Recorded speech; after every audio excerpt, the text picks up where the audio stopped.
নমস্কার বন্ধুরা, আজকে আবার একটি নতুন গল্প নিয়ে হাজির আপনাদের মাঝে। পূজা সিং, যিনি একজন তরুণী এবং সুন্দরী আইপিএস অফিসার ছিলেন, এক রাতে ছেঁড়াফাটা কাপড় পরে ফকিরের বেশে একটি পুরনো সাইকেলে করে রাস্তা দিয়ে যাচ্ছিলেন। সময় ছিল রাতের শেষ প্রহর আর তার সাইকেল একটি নির্জন রাস্তা ধরে চলছিল। সেই সড়কেই কিছু পুলিশ সদস্য একটি চেকপোস্ট বসিয়ে দাঁড়িয়েছিল। যখন একজন কনস্টেবল সাইকেলে চড়ে পূজা সিংকে তাদের দিকে আসতে দেখল, সে অন্য কনস্টেবলকে বলল, মনে হচ্ছে কোন ফকিন্নি আসছে। পূজা সিং তখন তাদের একে বলে কাছে পৌঁছে গিয়েছিলেন এবং যেই তিনি পুলিশ সদস্যদের সামনে দিয়ে যাচ্ছিলেন, পুলিশ সদস্যরা তার সৌন্দর্য দেখে মোহিত হয়ে গেল। তখনই একজন কনস্টেবল রাস্তার মাঝে এসে তার পথ আটকে দিল এবং পাগলের মতো তার দিকে তাকাতে লাগল।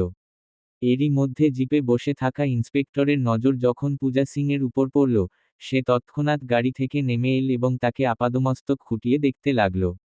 কে তুমি, আর এই সময় কোথা থেকে আসছো? পূজা সিং বললেন, সাহেব, আমি ফকির, ভিক্ষা করে বাড়ি ফিরছিলাম। এবার ইন্সপেক্টর আস্তে আস্তে তার কাছে এগিয়ে এল এবং তার কোমরে হাত বোলাতে বোলাতে বলল, একজন ফকিন্নি আবার এত সুন্দর, এটা কি করে সম্ভব? এই শুনে ইন্সপেক্টর ও বাকি পুলিশ সদস্যরা জোরে জোরে হাসতে লাগল। রাত পুরোপুরি কালো অন্ধকার হয়ে গিয়েছিল, পূজা সিংয়ের নিঃশ্বাস দ্রুত বইছিল এবং বুক ধড়ফড় করছিল। তখনই ইন্সপেক্টর পকেট থেকে 1000 টাকার একটি নোট বের করে পূজা সিংয়ের দিকে বাড়িয়ে দিয়ে বলল, 1000 টাকা দিচ্ছি, চলো আমার সাথে। এই শুনে পূজা সিং হতবাক হয়ে গেলেন। ইন্সপেক্টর হঠাৎ পূজা সিংয়ের হাত ধরে তাকে সাইকেল থেকে নামিয়ে নিল এবং নিজের গাড়ির দিকে নিয়ে গেল। পূজা সিং কিছু জিজ্ঞেস করার আগে ইন্সপেক্টর বলল, গাড়িতে বসো, তারপর তোমাকে বলছি। পূজা সিং ভয়ে ভয়ে গাড়ির ভেতরে ঢুকলেন। এবার ইন্সপেক্টর বলল, তুমি আমার বাড়ির সাফাই করে দেবে, এজন্য তোমাকে এই 1000 টাকা দিয়েছি, তারপর আমি তোমাকে তোমার বাড়ি পৌঁছে দেব। পূজা সিং বললেন, ঠিক আছে। চলতে চলতে ইন্সপেক্টর গাড়িটি এবার একটি এবড়ো থেবড়ো রাস্তায় নামিয়ে দিল। রাতের অন্ধকার আর সেই এবড়ো থেবড়ো রাস্তা দেখে পূজা সিংয়ের বুক ধক করে উঠল। দেখতে দেখতে ইন্সপেক্টর গাড়িটি একটি পুরনো ধ্বংসপ্রাপ্ত প্রাসাদের কাছে থামালো এবং পূজা সিংকে বলল, ভেতরে চলো, এখানেই সাফাই করতে হবে। পূজা সিং অবাক হয়ে এদিক ওদিক তাকাতে লাগলেন। এই নির্জন জায়গায় কোথায় সাফাই হবে? ইন্সপেক্টর তাকে ধ্বংসপ্রাপ্ত প্রাসাদের ভেতরে নিয়ে গেল। সামনে একটি ভাঙা সিঁড়ি ছিল। ইন্সপেক্টর পূজা সিংয়ের হাত ধরে তাকে সিঁড়ি দিয়ে উপরে নিয়ে গেল। পূজা সিং চুপচাপ তার সাথে চলতে লাগলেন। উপরে একটি বন্ধ ঘর ছিল। ইন্সপেক্টর তাড়াতাড়ি দরজা খুলে বলল, ভেতরে যাও। পূজা সিং ভয়ে ভয়ে জায়গাটা দেখতে দেখতে ভেতরে ঢুকলেন। ইন্সপেক্টর এবার মনে মনে কিছু একটা ভেবে তার দিকে এগোতে লাগল, তখন পূজা সিং তার দিকে চোখ পাকিয়ে তাকালেন। ইন্সপেক্টর নিজেকে কিছুটা সামলে নিল এবং পকেট থেকে একটি কাপড় বের করে পূজা সিংয়ের হাতে ধরিয়ে দিয়ে বলল, এই আসবাবপত্রের উপর ধুলো জমেছে, এটা পরিষ্কার করে দাও। পূজা সিং কাপড় নিয়ে যে আসবাবপত্র পরিষ্কার করতে লাগলেন। হঠাৎ ইন্সপেক্টর ঠিক তার পেছনে এসে দাঁড়ালো, তার মুখে এক অদ্ভুত হাসি ছিল। পূজা সিং এক মুহূর্তের জন্য থমকে গেলেন। ইন্সপেক্টর কিছু করার আগেই হঠাৎ তার ফোন বেজে উঠল। চেকপোস্ট থাকা বাকি কনস্টেবলরা ফোন করেছিল, স্যার তাড়াতাড়ি এখানে আসুন, কাজ আছে। ইন্সপেক্টর রেগে গিয়ে বলল, ধুর, সব কাজ মাঝপথে আটকে গেল। তারপর সে পূজা সিংকে বলল, এখনই সাফাই থাক, একটু কাজ এসে গেছে, তাড়াতাড়ি আমার সাথে চলো, পরে আবার আসছি। পূজা সিং ও ইন্সপেক্টর গাড়িতে বসে আবার সেই জায়গায় ফিরে এলো যেখানে চেকপোস্ট লাগানো হয়েছিল। ইন্সপেক্টর কনস্টেবলের সাথে কিছু কথা বলল এবং তারপর পূজা সিংয়ের কাছে এসে বলল, চলো এবার যাই, কাজ শেষ। পূজা সিংয়ের এবার ইন্সপেক্টরের উপর কিছুটা সন্দেহ হতে শুরু করেছিল। তিনি বললেন, আমি এখন বাড়ি যাচ্ছি, এই 1000 টাকা ফেরত নিন। কিন্তু ইন্সপেক্টর বলল, তাড়াতাড়ি এক্ষুনি গাড়িতে বসো, সাফাই তো করতে হবে, তারপর তোমাকে বাড়ি পৌঁছে দেব। পূজা সিং গাড়িতে বসে পড়লেন এবং মনে মনে বললেন, দেখি ও কোথায় যায়। ইন্সপেক্টর এবার গাড়িটি রাস্তার অন্যদিকে নিয়ে যেতে লাগলো এবং মনে মনে বলল, ওখানে ধ্বংসস্তূপে ঠিক হবে না, ওকে অন্য জায়গায় নিয়ে যাই। রাতটি পুরোপুরি অন্ধকার হয়ে গিয়েছিল। গাড়ি এবার কালাবন নামে কালো জঙ্গলের দিকে এগোতে লাগলো। পূজা সিং এটা দেখে মনে মনে কিছুটা ভয় পেলেন, কিন্তু যেহেতু তিনি আইপিএস অফিসার ছিলেন তাই নিজেকে সামলে নিলেন। ইন্সপেক্টর হঠাৎ গাড়িটি গভীর কালো জঙ্গলের মাঝে থামিয়ে দিল এবং বলল, চলো এখন নামো। পূজা সিং অবাক হয়ে বললেন, এখানে? এখন এখানে কি কাজ? কেন এনেছো এখানে? ইন্সপেক্টর তার হাত ধরে বলল, আরে এসো তো বলছি। দুজনে জঙ্গলের ভেতরে হাঁটতে লাগলো। কিছু দূরে কাপড়ের তৈরি একটি ঝুপড়ি ছিল। ইন্সপেক্টর হালকা হেসে পূজা সিংকে তার কাছে নিয়ে এল। পূজা সিংয়ের বুকের ভেতর ঘাবড়ে গেলেও তিনি চুপচাপ দেখতে থাকলেন। ইন্সপেক্টর তার কাছে এসে বলল, চলো ভেতরে এসো ঝুপড়িতে। পূজা সিং রাগে ভারী গলায় বললেন, এখানে কিসের সাফাই হবে? ইন্সপেক্টর তার গলার স্বর শুনে তৎক্ষণাৎ কথা ঘুরিয়ে নিল, তুমিও না কি সব বোঝো? 1 মিনিট দাঁড়াও, আমি তোমাকে বোঝাচ্ছি। এই বলে সে ঝুপড়ির ভেতরে ঢুকে গেল। ভেতরে গিয়ে সে আস্তে আস্তে বলল, বেশি জোর জবরদস্তি করব না, বাইরে গিয়ে যদি মুখ খুলে দেয়।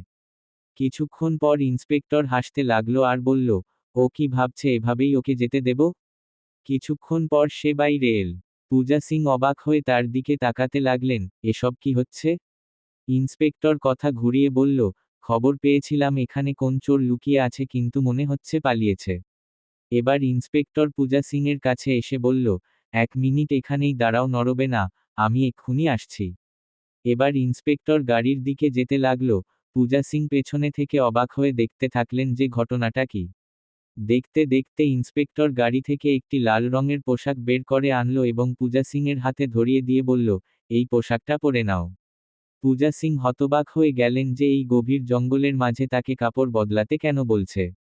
তিনি ইন্সপেক্টরকে কিছু জিজ্ঞেস করার আগেই ইন্সপেক্টর তার চোখের দিকে সোজা তাকিয়ে নিষ্পাপ ভঙ্গিতে বলল, আসলে তোমার কাপড়গুলো খুব পুরনো হয়ে গেছে তাই না? ঝুপড়িতে গিয়ে এটা পরে নাও। পূজা সিংয়ের বিষয়টা ঠিক লাগলো না কিন্তু তবুও তিনি কাপড়টা নিলেন এবং ঝুপড়ির ভেতরে চলে গেলেন। কিছুক্ষণ পর যখন তিনি লাল রঙের পোশাকে বাইরে এলেন তাকে ভীষণ সুন্দর লাগছিল।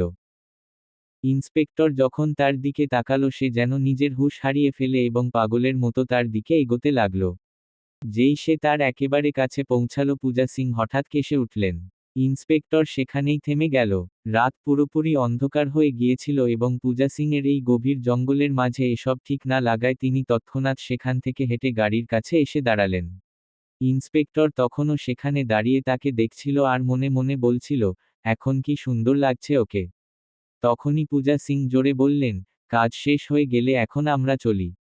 ইন্সপেক্টর যেন একটা ঝটকা খেল আর বলল, ওহ আচ্ছা আচ্ছা ঠিক আছে চলো। তারপর সে দ্রুত গাড়ির দিকে এল এবং দুজনেই গাড়িতে বসে পড়ল। গাড়ি এবার সেই গভীর জঙ্গল থেকে অন্য একটি রাস্তার দিকে এগোচ্ছিল। তখনই পূজা সিং বললেন, এবার আমাকে বাড়ি ছেড়ে দিন, অনেক রাত হয়ে গেছে। কিন্তু ইন্সপেক্টর তাকে এত সহজে ছাড়ার পাত্র ছিল না। সে কথা ঘুরিয়ে বলল, ও আচ্ছা ঠিক আছে এক্ষুনি পৌঁছে দিচ্ছি কিন্তু মনে হচ্ছে তুমি কিছু ভুলে যাচ্ছ। পূজা সিং মনে মনে ভাবছিলেন যে তিনি কি ভুলে যাচ্ছেন। এমন সময় গাড়ি জঙ্গল থেকে বেরিয়ে একটি পাহাড়ি এলাকার দিকে যেতে লাগলো। পূজা সিং গাড়ির বাইরে তাকিয়ে দেখলেন চারদিকে শুধু পাহাড় আর পাহাড় এবং দেখতে দেখতে ইন্সপেক্টর গাড়িটি একটি নির্জন উঁচু টিলার কাছে থামিয়ে দিল। হঠাৎ গাড়ি থেকে বেরিয়ে এসে বাইরে চলে এলো। পূজা সিং গাড়িতে বসে অবাক হয়ে এবং ভয়ে দেখতে থাকলেন। তখনই ইন্সপেক্টর হেসে হেসে নিজেকেই বলতে লাগলো, এই জায়গাটা ঠিক মনে হচ্ছে কিন্তু এটাও যদি না হয় তবে অন্য কোনটা? ও কি জানে আমার কাছে কত আস্তানা আছে? তখনই ইন্সপেক্টর বাইরে থেকে গাড়ির দরজা খুলে পূজা সিংকে বলল, বাইরে এসো। পূজা সিংয়ের সন্দেহ হচ্ছিল যে তার সাথে এবার কিছু খারাপ হতে চলেছে কিন্তু তবুও মিশনটি চালিয়ে রাখার জন্য ভয়ে ভয়ে গাড়ি থেকে পা বাইরে নির্জন আর জনমানবহীন পাহাড়ের মাঝে রাখলেন। এটা ছিল রাতের শেষ প্রহর আর এখানে দূর দূরান্ত পর্যন্ত কোন মানুষের চিহ্নও ছিল না। এবার পূজা সিং বললেন, এখানে কেন এনেছো? এখানে কি কাজ? ইন্সপেক্টর তার কথার কোন জবাব না দিয়ে বলল, সময় কম, তাড়াতাড়ি আমার পেছনে পেছনে এসো। দেখতে দেখতে ইন্সপেক্টর এবার উঁচু টিলার উপর চড়তে লাগলো এবং কিছুটা উপরে উঠে যখন নিচে তাকালো পূজা সিং ওখানেই দাঁড়িয়ে ছিলেন। হঠাৎ ইন্সপেক্টর বলল, তুমি ওখানে কেন দাঁড়িয়ে আছো? উপরে এসো আমার সাথে। পূজা সিং এদিক ওদিক তাকালেন। ভয়ঙ্কর পাহাড়গুলো রাতের অন্ধকারে আরো বেশি ভয়ানক লাগছিল। এবার পূজা সিং তার পেছনে পেছনে উঁচু টিলায় চড়তে লাগলেন। ইন্সপেক্টর যখন তাকে পেছনে আসতে দেখল তখন হাসল আর বলল, তাড়াতাড়ি তাড়াতাড়ি তাড়াতাড়ি এসো, পাহাড়টা বেশ উঁচু। এবার ইন্সপেক্টর ও পূজা সিং পাহাড়ের সর্বোচ্চ চূড়ায় পৌঁছে গিয়েছিলেন।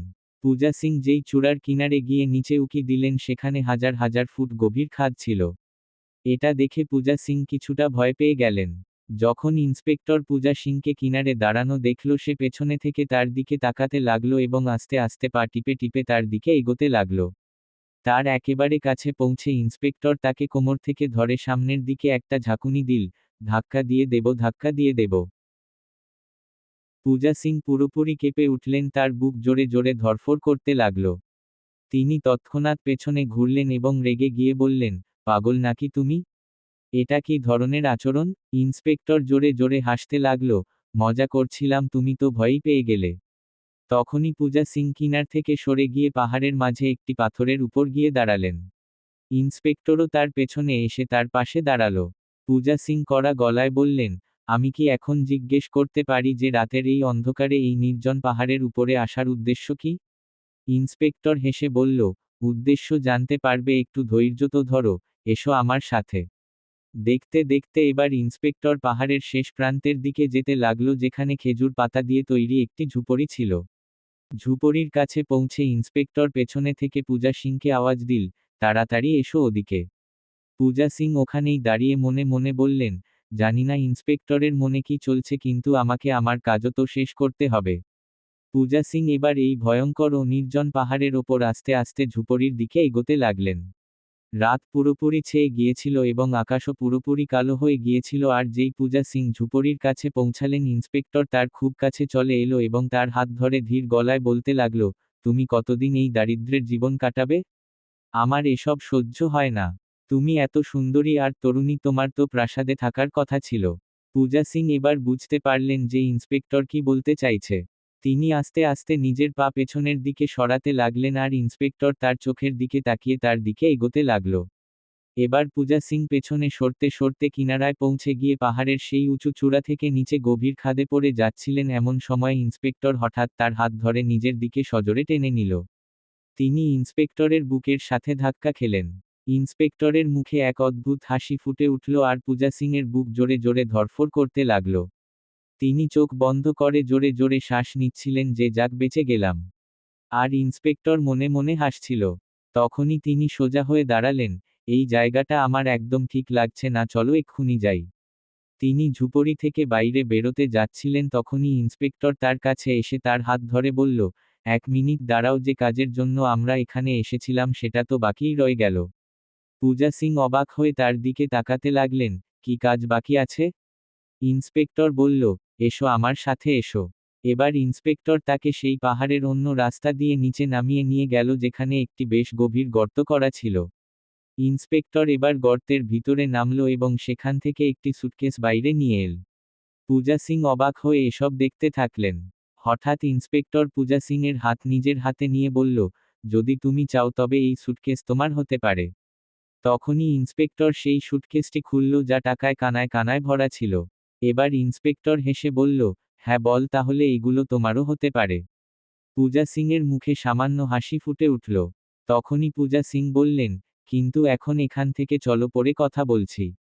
তারপর দুজনে সেই পাহাড় থেকে নিচে নেমে গাড়ির কাছে চলে এল। টাকা দেখে পূজা সিং এর আচরণ একদম বদলে গিয়েছিল। তিনি ইন্সপেক্টরের কাছে এসে হেসে বললেন, সত্যি কি এই টাকা আমার? এবার পূজা সিং নিজে থেকেই গাড়িতে বসে পড়লেন এবং ইন্সপেক্টরকে বললেন, এসো, চলো, কোথায় যেতে হবে? ইন্সপেক্টর গাড়ির ভিতরে বসল। গাড়ি এবার পাহাড়ি এলাকা থেকে বেরোতে লাগল। পূজা সিং ইন্সপেক্টরকে বললেন, তোমার কাছে কি আরো জায়গা আছে? ইন্সপেক্টর বলল, হ্যাঁ, অনেক জায়গা আছে। পূজা সিং বললেন, চলো, এমন জায়গায় চলো যেখানে কেউ থাকবে না, আর আমার শুধু এত টাকা চাই না, আরো আরো বেশি টাকা চাই। ইন্সপেক্টর হেসে বলল, কোন ব্যাপার না, তোমার যত চাই নিয়ে নিও। দেখতে দেখতে এবার গাড়ি একটি ভয়ঙ্কর ও নির্জন ফুটপাতে উঠে গেল, যেখানে গাছের পাতা নিচে ছড়িয়ে ছিটিয়েছিল এবং জায়গাটা থেকে একটা আতঙ্কজনক ভাব আসছিল। সেই ফুটপাতের কোনায় একটি নির্জন দরগা ছিল, আর হঠাৎ ইন্সপেক্টর নির্জন দরগার পাশে গিয়ে ব্রেক কষল। এবার পূজা সিং নিজেই গাড়ি থেকে নেমে বাইরে দাঁড়ালেন, এসো চলো। ইন্সপেক্টর গাড়ি থেকে নেমে পূজা সিং এর কাছে এলো এবং বলল, বাহ, কি ব্যাপার, তোমার এই জায়গা দেখে ভয় লাগছে না? পূজা সিং হেসে বললেন, টাকার কাছে আবার কিসের ভয়? ইন্সপেক্টর হাসতে লাগলো আর দেখতে দেখতে দুজনেই এবার নির্জন দরগার ভিতরে ঢুকল। তখনই ইন্সপেক্টর নির্জন দরগার এক কোনায় গিয়ে মাটি খুঁড়তে লাগল। পূজা সিংও পেছনে এসে দাঁড়িয়ে দেখতে লাগলেন। দেখতে দেখতে ইন্সপেক্টর সেই গর্ত থেকে একটা ব্যাগ বের করে আনলো এবং পূজা সিং এর হাতে ধরিয়ে দিল। পূজা সিং যখন ব্যাগটি খুলল এবং তার ভিতরে দেখল তখন তার চোখ ছানাবড়া হয়ে গেল। এই ব্যাগটি টাকায় কানায় কানায় ভরা ছিল। পূজা সিং এর আনন্দ আর ধরছিল না, তখনই তিনি ইন্সপেক্টরের একটু কাছে এসে ধীর গলায় বলতে লাগলেন, এটাও কি আমার হবে? ইন্সপেক্টর ঘাড় নেড়ে বলল, শুধু তুমি আমার কথা শোনো, এটা তো কিছুই না। এই পুলিশ অফিসার এত টাকা কোথায় পেল, কিভাবে পেল? আর সে টাকাগুলো বিভিন্ন জায়গায় কেন লুকিয়ে রেখেছে? আইপিএস ম্যাডামের গোপন মিশনটি কি? ম্যাডাম কেন পুলিশের সাথে এখানে ওখানে যাচ্ছে আর পুলিশ অফিসারের আসল উদ্দেশ্যটাই? বাকি সবকিছু জানতে পারবেন গল্পের পরবর্তী অংশে। গল্পটি অনেক বড়, তাই একটি ভিডিওতে শেষ করা সম্ভব নয়। তো বন্ধুরা, এটা ছিল গল্পের প্রথম পর্ব। পরবর্তী পর্বটি দেখতে হলে অবশ্যই একটি লাইক করে চ্যানেলটি সাবস্ক্রাইব করুন আর কমেন্টে লিখে দিন আপনারা পরবর্তী পর্বটি দেখতে চান। আপনারা যত বেশি লাইক কমেন্ট করবেন তত তাড়াতাড়ি পরবর্তী পর্বটি নিয়ে আসব। পরবর্তী পর্বটি আসা পর্যন্ত আপনারা সবাই ভালো থাকবেন, সুস্থ থাকবেন।